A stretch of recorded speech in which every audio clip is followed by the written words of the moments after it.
of Public Enterprises is to hand himself over at a police station in Pretoria over a state capture-related investigations. But for more on this, we're joined on the line now by SABC News reporter Samkele Maseko. Samkele, good morning. So this one is, quite interesting given the timing of everything that's happening. And now going back to state capture, talk to us. What do we know about what is likely to happen this morning? A very good morning to you, Sakina. Indeed, a former minister and sitting ANC National Executive Committee member will hand himself over this morning to a police station in Pretoria on state capture-related cases.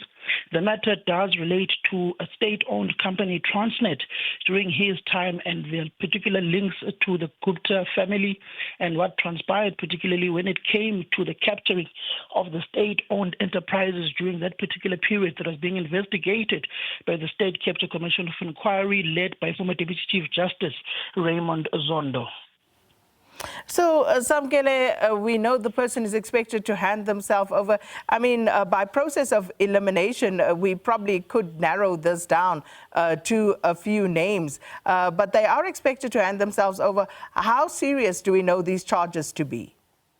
The charges are quite serious because I spoke to this particular individual in the past 2-3 days, and one of the words that they said was that isugile in isiZulu, which basically means that it has effectively started now, and that they are very eager to go and clear their names when it comes to these particular charges that they are facing. It is an individual that has had pretty much an illustrious career in government that, particularly when it came to the years of Jacob Zuma, did take off a bit of a turn. And there was a negative turn in that particular period of his career within politics. He moved from various ministries at the time of the era of former President Zuma, from a deputy minister to a minister, and ultimately to the era of President Ramaphosa, moved to other ministries, but ultimately did not make it back to cabinet within this 7th administration that is currently within government of national unity.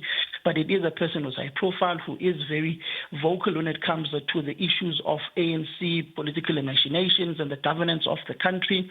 And it is a well-learned individual whom is basically saying that he's going to take this on the chin. It's amongst the many political battles that he's faced in his life. And he will ultimately, without fighting, hand himself over this morning at 8 o'clock. And then the journey begins to try and clear his name. We don't know what will transpire politically, but we do know that the processes within the African National Congress dictate that once an individual is charged, they